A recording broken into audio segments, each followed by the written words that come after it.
넘어가 보겠습니다. 자, 어제 도이치모터스 주가 조작 사건 관련해서 어제 판결이 있었지 않습니까? 네네. 어제 보니까 하여튼 이 항소심 재판부가 전반적으로 좀 형을 세게 때린 것 같아요. 특히 이 사건 중에서 우리가 관심 모았던 게 전주, 즉 계좌를 빌려주고 했던 사람을 손모 씨라고 있잖아요. 이 사람을 방조 혐의로 인정을 해서 결국 이제 집행유예형을 처벌했는데 결국 이 방조 혐의가 유죄가 된 거예요. 네네. 그래서 이게 지금 김건희 여사도 여기 이제 계좌를 빌려줬던 사람이기 때문에 그러면 이 사람이 유죄가 되면 김건희 여사 유죄가 되는 거 아니냐 뭐 이런 시각도 있고 한데 자 우선 그 우리 좀 정면에서 이게 좀 우리 구독자분들 이해가 못하는 게 왜 1심에서는 이게 무죄가 나왔는데 2심에서는 예비적 그 공소로 인해서 이 방조 혐의가 들어갔단 말이에요. 이게 무슨 뜻이죠? 그러니까 이제 권오수 회장이 주범이라고 하는 거는 뭐 다 이제 인정이 되는 거고 네네. 그런 부분들을 그냥 다 빼버리고 이 손모 씨에 대해서만 말씀을 드리면 네네. 그러면은 1심에서도 이 손 씨가 주가 조작을 인식했다라고 하는 것은 인정을 했었어요. 네네. 그런데 중요한 건 뭐냐면은 이 손 씨가 이게 내 계좌가 주가 조작에 이용되고 있다라고 하는 거는 알고 있었지만 그럼에도 불구하고 그 권오수 일당하고 네. 적극적으로 의사 연락이라고 하거든요. 그러니까 그 정범이 되려면 뭐 전화하고 뭐 하면 네네. 그러니까 공동 정범이 되려면 적극적으로 기능적 행위 지배를 해야 되는데 네. 그러니까 역할 분담을 딱딱딱 해야 된다는 이야기죠. 그러니까 뭐 아주 쉽게 이야기하면 전화 걸어서 그거 좀 투자해줘. 뭐 이렇게 연락도 한다든지 네네. 빼줘 뭐 이런 거 한다든지 네네. 그러니까 그런 연락한 게 있어야 된다는 이야기죠. 그러니까 쉽게 말하면은 제가 뭐 예컨대 뭐 A라고 하는 권오수 회장하고 같이 네. 그 뭐 금은방을 털었단 말이에요. 그러면은 권오수 그 회장이 직접 들어가서 금은방 털고 저는 망을 보고 네. 이건 서로 간에 기능적 해위 지배가 있었다는 이야기잖아요. 기능적 행위다. 그러니까 이럴 때는 공모 공동 정범이 인정이 되는데 네네. 제가 예컨대 저 사람들이 이렇게 금은방을 털고 있는 건 알아. 그런데 제가 뭐 망을 보거나 그러진 않았어. 네. 그냥 저런 짓을 할 것이고 하고 있다는 걸 알아. 그냥 그런 정도로만 그다음에 그러면서 그걸 알면서 뭐 예컨대 내 차를 갖다 그냥 써라. 뭐 이런 정도만 딱 해줬단 말이에요. 네. 그 손모 씨가 딱 그 정도 역할을 했다는 이야기예요. 그런데 검찰에서는 1심에서 그 손 씨가 기능적 행위 지배를 한 공동 정범이다라고 기소를 했는데 1심에서는 주가 조작에 대한 인식은 있었지만은 적극적인 행위를 한 건 아니기 때문에 여기 이 사람에 대해서는 유죄라고 할 수 없다. 이래가지고 무죄가 나왔던 거고요. 그러니까 항소심에서 검찰이 공소장을 변경을 했어요. 네. 그래서 원칙적으로 저 손 씨가 공동정범 맞는 것 같은데 만약에 재판부에서 아니라고 생각하시면 방조범으로라도 처벌해 주십시오. 근데 그게 원래 처음에 이 2심 재판부가 그걸 요구를 했다면서요? 그러니까 이제 항소심 재판부가 딱 보니까 계속 검찰에서는 아니 이 사람 저기 그 기능적 행위 지배 있습니다 이렇게 이야기를 했는데 네. 그 항소심 재판부에서는 그 정도까지는 아닌 것 같은데 그런데 항소심 재판부가 방조 정도는 될 것 같아요. 그 정도는 되는 거 아니야? 네, 뭐 한번 생각해 보세요 이렇게 이야기를 하니까 검찰이 예비적으로 공소 사실을 추가해서 만약에 공동 정범이 안 되면 그러면 방조범이라도 되는 거 아니겠느냐 이렇게 예비적으로 공소 사실을 추가했는데 그 법원이 이걸 인정해가지고 그러니까 이제 그런 거는 뭐냐면 원래 검사가 기소하지 않는 범죄에 대해서는 재판부는 판단을 못하는 거죠. 판단을 못하는 거죠. 그러니까 이제 그거를 해야 판단하는 건데 맞습니다. 예비적이라는 거는 그냥 기존에 한 거에다가 이런 것도 한번 해보세요라고 해서 이제 넣는 그런 거란 말씀이죠. 네네 추가적으로. 그랬는데 어쨌든 그 1심과 마찬가지로 항소심에서도 이 손 씨가 이 자기의 그 계좌 등이 주가 조작에 이용되고 있다라고 하는 사용된다라고 하는 것을 알았다. 네. 이 정도는 방조다 해가지고 방조다. 그래서 뭐 원래 이제 그 주범들 그 정도 수준의 그 뭐 죄질은 아니지만 네. 어쨌든 형사처벌 받을 수 있다 해가지고 이번에 유죄 판결을 내린 겁니다. 네. 자, 그러니까 이제 지금 이 손모 씨가 유죄 판결을 받은 이유가 뭐면 아까 우리 이제 정 변호사님 자세히 설명해 주셨지만 1심 재판부는 공동 정범은 아니다. 너 그러니까 동업자는 아니다. 근데 내가 저 하고 있는 거 알고 있어. 주가 조작하는 거. 그거 이렇게 보고 있어.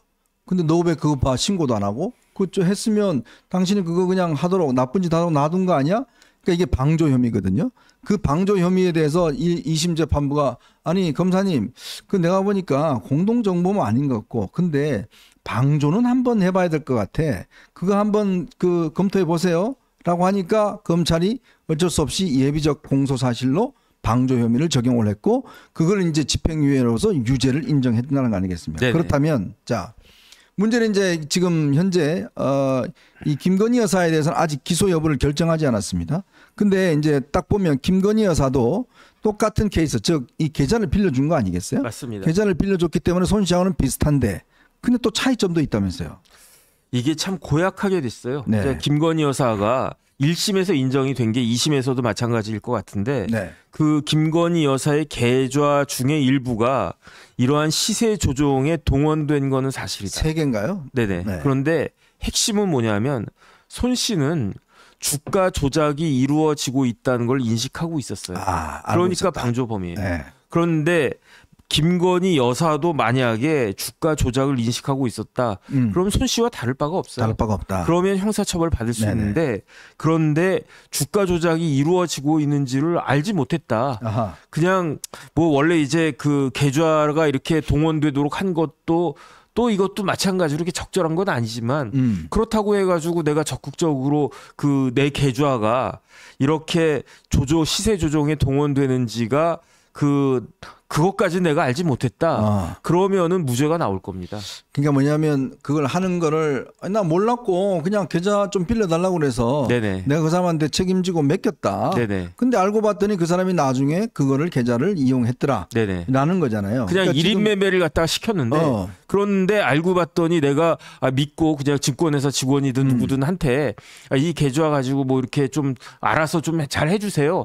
이렇게 했는데 이거 가지고 시세 조종까지 할 줄은 몰랐다. 난 전혀 몰랐다. 그건 좀 다르네요. 이렇게 이 사람하고. 되면은 그거는 이제 무죄가 나오는데 참 제가 개인적으로 봤을 때는 이게 참 고약하게 됐다. 왜냐하면 저도 마찬가지인데 김건희 여사가 무죄라고 제가 뭐 방송 나가가지고 네. 말도 안 된다 이렇게 계속 말씀을 많이 드렸단 말이에요. 근거는 두 가지였어요. 첫 번째는 문재인 검찰이 탈탈탈 털었다. 네네. 그런데 기소 못하지 않았느냐. 못했다. 그 문재인 검찰의 대표적인 게 누구였습니까? 그 당시에 중앙지검장이 누구였습니까? 이성윤이었죠. 이성윤이었단 네. 말이에요. 그 다음에 고발한 사람이 누구였습니까? 제가 고발했습니까? 뭐 장해찬이 고발했습니까? 아니잖아요. 누가 고발했습니까? 최강욱이 고발했어요. 최강욱 어떤 사람입니까? 공직기강 비서관이었어요. 그렇네요. 뭐 했던 사람입니까? 윤석열 검찰총장 검증했던 사람이에요. 그러니까 최강욱이 뭔가 알고 있겠네. 그러면은 아니까 이걸 갖다 고발했겠지. 왜냐하면 윤석열 검찰총장을 검증하면서 많은 자료들을 봤으니까. 그러네. 그 다음에 이걸 갖다가 또 이 칼은 또 누가 들고 있느냐? 이성윤이 들고 있잖아요. 그러면은 뭐 당연히 알아서 그 혐의가 있고 그러면은 김건희 여사에 대해서 기소했겠지. 네. 더군다나 윤석열 그 검찰총장 나중에 어떻게 됐습니까? 이거는 대선 후보가 됐잖아요. 그러면 그 당시 여당이었던 민주당 입장에서는 유력한 야권의 대권 후보가 될 수 있는 사람을 초기에 그냥 싹을 갖다 잘라야 되잖아요. 그러면은 그 영부인 되실 분이 이러이러한 그 행동을 갖다가 했다. 이런 식으로 이야기하는 것보다 더 효과적인 게 뭐가 있습니까? 만약에 제가 그랬으면요.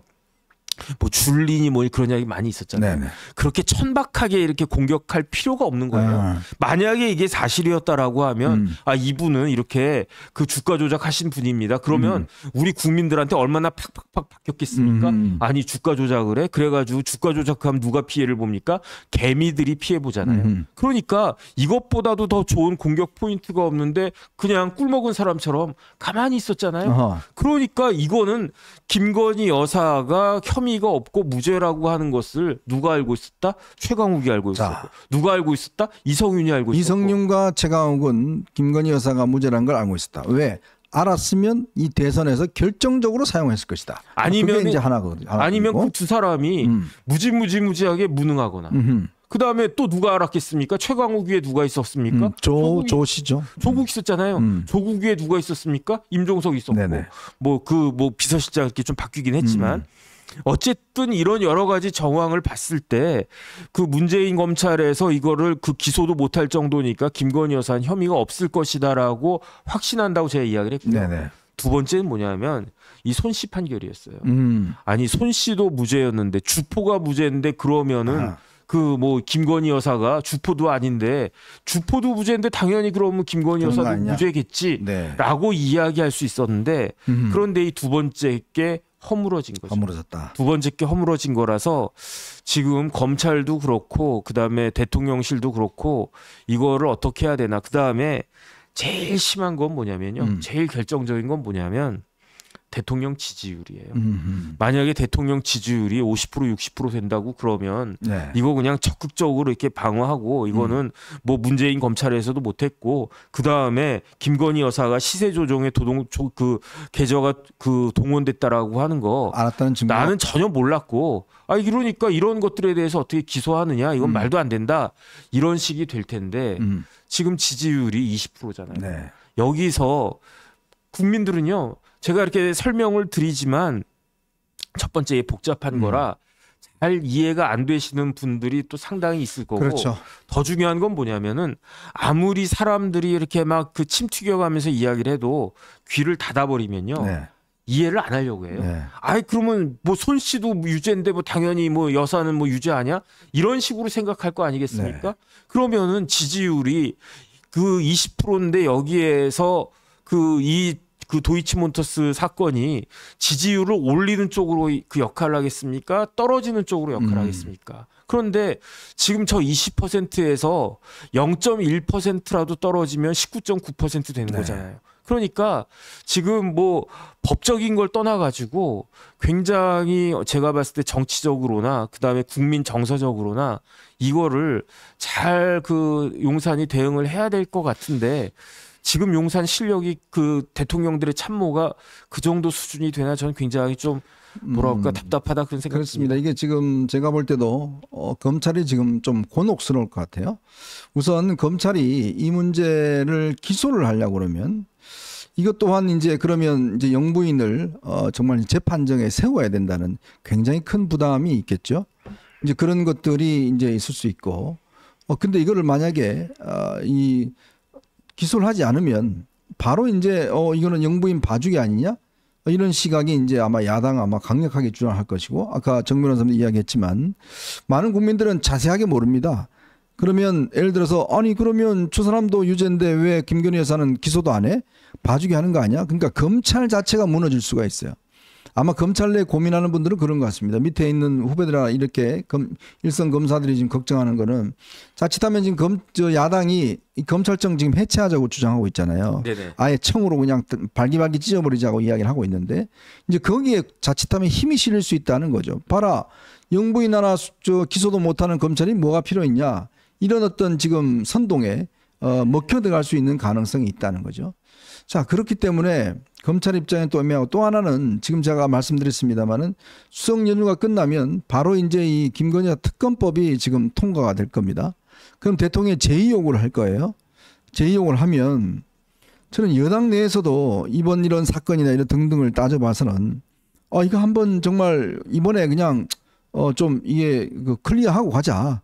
이제 그런 면에서 한편으로 보면 또 이거 특검법을 통과시키는 게 좋지 않나? 이런 또 주장을 할 수 있는 사람이 꽤 있을 수가 있을 거예요. 그러니까 반란표가 나온다는 거죠. 네네. 8표만 반란표가 나오면 통과되는 거거든요. 그러면 특검이 그냥 통과되는 겁니다. 그랬을 경우에 이걸 과연 그럼 어떻게 수습해야 될지. 그러니까 굉장한 지금 딜레마적 상황에 놓여 있다. 검찰이 만약에 불기소할 경우는 아마 국민적 저항이 꽤 있을 것 같고 기소를 하게 되면 이게 이제 앞으로 김건희 여사가 지금 김혜경 씨나 이런 사람처럼 재판장에 나가야 되는 지금 상황들. 그러니까 영부인의 초유의 재판장에 나가야 되는 이런 상황이 지금 벌어질 수 있는 정말 저는 참담한 일이 지금 생각이 나는 거거든요. 네. 앞으로 검찰이 어떻게 할 것 같습니까? 그러니까 제가 지금 뭐 화가 난다고 할까 그런 거는 이원석 총장이 그 불기소 처분을 미리미리 했었어야죠. 지금에 와가지고 불기소 처분을 어떻게 합니까? 그러니까 아마 제 생각에는 이원석이 그냥 그 얄팍하게 생각해가지고 항소심에서도 무죄 나오면 그때 그냥 불기소하면 되지 않을까 이 생각을 하지 않았을까 하는 생각이 드는데 네. 그런데 항소심에서 어떻게 진행되고 있었습니까? 뭐 그 법원에서 항소심 유죄가 나올 것 같은 방조로 유죄 판결을 때릴 것 같은 그런 뉘앙스를 많이 준 것 같거든요. 네. 그러면 어쨌든지 간에 검찰이 우리 같은 사람들보다 자료가 훨씬 많을 테니까 그때 그냥 이원석 총장이 미리 한 8월이나 7월이나 6월이나 이럴 때 김건희 여사 그냥 불기소 딱 해버렸으면은 네. 지금 와가지고 지금보다는 훨씬 더 상황이 좋았을 것 같은데 이거를 질질질 끌고 있었으니까 이런 문제가 딱 벌어진 것이 아닌가 저는 그런 생각이 들고요. 네. 그다음에 어쨌든 이런 일들이 대통령 되시기 훨씬 전에 이루어졌던 그러한 일들이니까. 결혼하기 전에 있었던 일이에요. 그러니까요. 이런 것들을 국민들한테 잘 이야기해서 이게 무슨 권력형 비리나 그런 것하고는 전혀 관련이 없고 그다음에 그렇기 때문에 이런 부분들에 대해서는 적극적으로 해명하는 걸 잘 믿어달라. 이렇게 이야기하기가 맞지 않나 싶습니다. 참 어려운 상황 같습니다. 어떤 방향으로 이제 결정을 검찰이 심우정 총장이 참 취임도 아직 안 했는데 이제 16일부터 임기가 시작되죠. 되는데 아마 참 굉장히 곤혹스러울 것 같습니다. 아마 이 내용을 보면 아마 이제 검찰은 처음에 이제 아리까리 하니까 결과 보고 그냥 결정하겠다 했는데 이게 지금 유죄로 나와버리니까 이거를 지금 기소하자니 참 이게 앞으로 상황이 참 저거 하고 그리고 기소하지 않자니 이게 앞으로 특검만에 통과되고 하면 검찰이 흔들려 버리고 검찰의 신뢰가 지금 떨어져 버리면 이게 또 어떡하느냐. 이런 어떤 지금 딜레마적 상황에 지금 놓여 있는 게 아닌가 싶습니다. 또 특검법이 잘못하면 지금 이번에 감사원에서도 이 관저하고 대통령실 여기 지금 공사에 대한 그 감사 결과를 발표했는데 여기 또 관저공사도 또 김건희 여사가 옛날에 일했던 코바나에 관련된 업체가 어떤 또 끼어들어간 모양이더라고요. 또 그것도 지금 또 여러 가지 지금 논란이 되고 있고 어쨌든 이런 게 겹치면서 상황은 그렇게 녹록치 않지 않는가 그런 좀 느낌이 많이 듭니다.